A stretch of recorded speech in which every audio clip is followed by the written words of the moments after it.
Pada awal skin, kita akan diperlihatkan kalau para polisi telah menuju ke tempat pertarungan antara geng Tokyomanji melawan Valhalla.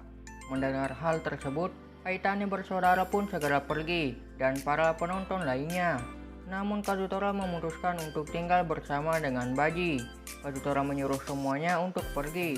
Kazutora mengatakan, "Ini semua salahku, aku mau bertanggung jawab."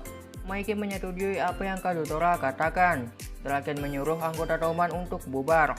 Kazutora memanggil Maiki, lalu mengatakan, "Aku tidak akan meminta kau untuk mengampuniku. Akan kutanggung kematian Shinichiro dan Baji di atas pundakku." Kazutora pun menundukkan kepalanya kepada Maiki. Draken, Mitsuya, Chifuyu, dan Takemichi terharu mendengar pernyataan Kazutora, dan mereka semua pun meninggalkan tempat tersebut. Polisi akhirnya datang bersama petugas medis. Pada tanggal 31 Oktober 2005, 150 anggota geng Tokyomanji melawan anggota Valhalla. Pemenang dari konflik yang tak terduga ini adalah geng Tokyomanji. Juga terdapat satu kematian dan satu orang ditahan. Pertarungan ini kemudian dikenal sebagai Halloween berdarah. 2 minggu kemudian terlihat Chifuyu yang sedang berdoa di makam Baji. Chifuyu mengatakan, "Ini mirip seperti saat pertama kali kita bertemu." Chifuyu kemudian mengingat Baji yang pernah menanyakan apa kau suka peong yakisoba.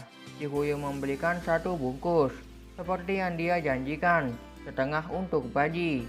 Chifuyu menangis dan mengatakan, "Katakan terima kasih, ini tidak adil sekali. Dari sekarang aku harus berbuat apa?" Selanjutnya, Takemichi dan Draken menemui Kazutora di penjara. Kazutora mengatakan, "Mereka bilang aku akan mendapatkan 10 tahun masa tahanan dari apa yang aku perbuat. Menurutku hukumannya masih singkat. Aku tidak akan lari lagi. Ini harus kuhadapi. Dia mengajariku aku itu. Jadi kali ini aku akan menerima rehabilitasi dengan baik." Draken memberitahu Kazutora untuk tidak mati. Hal itu membuat Kazutora kebingungan. Draken mengatakan, "Aku paham betul apa yang sekarang sedang kau pikirkan. Kau sebaiknya tidak mencoba menyelesaikan masalah ini dengan bunuh diri. Paham?" Kazutora bertanya kepada Draken, "Apakah ada hal lain yang bisa kulakukan? Aku hanya tidak tahu." Draken kemudian menyampaikan pesan Maiki kepada Kazutora.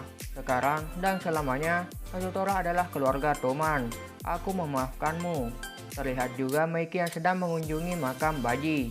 Draken dan Takemichi pun pergi dari penjara tersebut. Takemichi berharap Kazutora akan baik-baik saja. Ternyata Takemichi juga mendapatkan pesan dari Maiki. Isi pesan dari Maiki adalah, "Pertemuan selanjutnya, aku mau menyampaikan sesuatu yang penting kepada Takemichi. Jadi sebaiknya kau datang." Takemichi penasaran dengan maksud dari pesan Maiki. Takemichi berpikir, "Aku takut. Tapi jujur saja, pada akhirnya aku tidak bisa melakukan apapun pada kejadian Halloween berdarah. Baji mati dan Kazutora ditahan. Tapi Maiki tidak membunuh Kazutora. Jadi apakah aku mencegah Kisaki mengambil alih Toman di masa depan? Semuanya harus diperjelas pada pertemuan selanjutnya." Takemichi terkejut karena dia akan dibawa ke rumah Draken. Tapi saat ini mereka berdua berada di tengah-tengah kota Shibuya. Saat sampai, Takemichi tidak percaya kalau Draken tinggal di tempat Skilipapap. Takemichi mengatakan, "Kau sangat beruntung, kau itu anak kota banget." Saat masuk, Takemichi disapa oleh seorang wanita dan seorang pria. Takemichi mengira salah tempat. Draken mengatakan, "Aku pulang." Wanita tersebut mengatakan, "Kamu pulang awal, Kenny. Kalau begini kamu tidak akan bisa menjadi anak nakal yang baik." Draken kemudian menyuruh Takemichi untuk menunggu sebentar, karena Draken ingin berbicara dengan pria tersebut. Pria itu menyuruh Takemichi untuk duduk dan santai saja. Wanita itu juga mengatakan, "Tetap tenang dan abaikan pelanggan kami." Takemichi terkejut kalau Draken tinggal di rumah pelacur. Takemichi berpikir kalau tempat yang dia pakai untuk menunggu adalah ruang tunggu bagi pelanggan.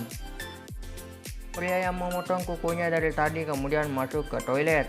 Kemudian ada seseorang wanita yang mengatakan, "Maaf membuat Anda menunggu. Terima kasih sudah memesanku. Namaku Remy." Remy kemudian mengajak Takemichi. Remy memuji Takemichi kalau Takemichi itu muda banget. Remy kemudian menyuruh Takemichi untuk mandi dulu. Saat mandi, Takemichi tidak bisa melihat Remy dari kaca berkabut. Takemichi berpikir kalau ini kejutan Draken untuk dirinya. Remy kemudian memanggil Takemichi. Remy sangat lega karena Takemichi itu tipenya. Takemichi berpikir, apakah aku benar-benar bisa speedy pop-up? Tapi aku tidak bisa menolak hadiah dari Draken. Kemudian Remy ingin masuk. Takemichi kemudian membukakan pintu sambil berkata, dalam hatinya, terima kasih Draken. Namun saat Takemichi membuka pintunya, yang muncul malah Draken. Remy kesal karena Takemichi ternyata temannya Draken. Draken menyuruh Remy untuk melayani pelanggan dengan benar. Remy mengatakan kalau ruang tunggu bukan ruang tamu pribadimu, tolol. Draken hanya mengejek Remy. Takemichi pun kebingungan dengan hal yang sudah terjadi. Draken mengatakan, aku tidak punya orang tua kandung, jadi para pekerja sinilah yang merawatku. Saat sampai di kamarnya Draken memberitahu Takemichi kalau Takemichi adalah salah satu temannya yang diundang kemari selain Mikey. Takemichi mendengar suara speedy pop-up dari ruangan sebelah. Takemichi menanyakan, apakah ini adalah ruangan seks? Draken menjawab, iya. Sekali kau terbiasa, tempat ini sangatlah bagus. Takemichi akhirnya tahu kenapa Draken bisa sangat dewasa. Takemichi kemudian melihat foto yang ada di kamar Draken, dan ada juga foto Emma serta Baji. Draken mengatakan kepada Takemichi, mereka semua sangatlah berharga. Apapun yang terjadi pada mereka, aku mau membunuh Kazutora juga. Aku paham itu salah, tapi tetap terima kasih karena sudah menghentikan Mikey. Aku tidak bisa melakukan itu sendiri. Saat Takemichi pulang, Takemichi berpikir, aku rasa aku paham karena aku bertarung untuk menyelamatkan orang-orang yang aku sayangi. Di samping itu, Draken sangat menyayangi Emma. Takemichi mengatakan, bertahanlah Emma. Kalau kau jatuh cinta dengan Draken, aku yakin mimpi-mimpimu bakalan terwujud. Mereka akan menjadi pasangan yang baik. Takemichi kemudian melihat Emma dan segera ingin menyampaikan sesuatu pada Emma.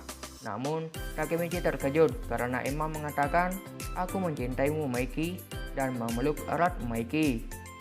Takemichi tidak percaya dengan hal tersebut. Takemichi berpikir kalau Draken melihat ini, maka akan terjadi perselisihan antara Draken dan Mikey. Takemichi merasa kalau kali ini benar-benar hancur. Pertarungan terakhir Toman akan segera terjadi. Hina kemudian mengatakan, ini tercium sebuah skandal. Belakangan ini aku belum pernah mendengar kabarmu. Jadi ini yang kau lakukan, Takemichi? Takemichi terkejut melihat Hina dan Naoto yang berada di dekatnya. Ternyata mereka berdua dari belanja dan tidak sengaja melihat Takemichi. Hina mengatakan, ngomong-ngomong mustahil. Emma yang mau melakukan apapun untuk Draken, mau melakukan perselingkuhan. Pasti ada suatu alasan di balik semua ini. Bukankah begitu, Takemichi? Aku akan memecahkan misteri ini. Naoto menyuruh Takemichi untuk mengikuti Hina, karena saat ini Hina sangat suka dengan serial detektif. Selanjutnya, Emma menyuapi Mikey sambil disaksikan oleh Naoto, Hina, dan Takemichi. Hina merasa tatapan Emma itu adalah tatapan seseorang yang sedang jatuh cinta. Takemichi mengatakan, begitu ya, itu sangat menyakitkan, sambil melihat opainya Emma. Hina langsung memukul Takemichi. Kemudian Yamagishi muncul. Takemichi memberitahu Yamagishi apa yang terjadi. Takemichi mengatakan, sekarang kami sedang membuntuti mereka untuk mengetahui cerita sebenarnya. Hina mengatakan, kami masih belum menemukan bukti. Yamagishi memberitahu kalau dia sebelumnya pernah mendengar rumor tentang Emma. Yamagishi mengatakan kalau dia mendengar Emma dan Mikey bersama-sama keluar dari rumah Mikey dan sangat terlihat akrab. Dan itu terjadi pada pagi hari setelah Emma menginap di rumah Mikey. Hina kemudian menyimpulkan kalau Emma adalah tukang selingkuh. Hina mengajak Takemichi untuk ikut bersamanya. Hina mengatakan, yang kita perlukan sekarang adalah pengakuan dari orang-orang yang terlibat. Takemichi berpikir kalau Hina akan melabrak Emma. Takemichi menyuruh Hina untuk tidak melakukannya. Hina tetap melakukannya karena Hina merasa kasihan dengan Draken. Takemichi merasa mungkin ini cukup menyedihkan kalau Draken melihat Mikey dan Emma bersama. Draken tiba-tiba muncul dengan ekspresi marah. Draken mengatakan, kau merasa kasihan pada siapa barusan? Hina kemudian menghampiri meja Mikey dan Emma, lalu mengatakan kalian berdua yang terburuk. Draken kemudian melihat Emma dan Mikey. Hal itu membuat Takemichi ketakutan, karena hal tersebut tidak seperti yang dilihat oleh Draken. Namun Draken hanya tertawa dan mengatakan, "Kau mengajak adikmu jalan untuk merayakan ulang tahun dia ya, Maiki?" Takemichi kebingungan. Draken memberitahu kalau Maiki dan Emma itu saudara tiri. Takemichi merasa jika Emma dan Maiki memiliki kemiripan. Ternyata Emma juga belum mengatakan hal tersebut kepada Hina. Draken kemudian memberikan sebuah boneka kepada Emma dan Draken pun pergi. Yamagishi, Naoto, dan Takemichi menganggap Draken keren banget. Saat perjalanan pulang, Hina bercerita kalau dirinya belum pernah melihat Emma sebahagia itu sebelumnya. Hina berharap agar hubungan Draken dan Emma berjalan dengan baik. Hina mengatakan, "Kuharap hubungan kita juga lancar ya." Takemichi kemudian memegang tangan Hina dan mengatakan, "Aku tahu pasti hubungan kita lancar." Yamagishi merasa dilupakan dan mata Naoto kepanasan melihat Hina dan Takemichi. Itu dia pembahasan mengenai Tokyo Revenger episode 23. Kalau kalian suka dengan pembahasan ini, jangan lupa untuk like, komen, dan share video ini ke teman-teman kalian. Dan jangan lupa juga subscribe dan nyalakan tombol loncengnya, supaya kalian bisa mengetahui video terbaru berikutnya. Dan saya juga akan lebih bersemangat lagi dalam membuat videonya. Sekian, terima kasih. Wassalamualaikum warahmatullahi wabarakatuh.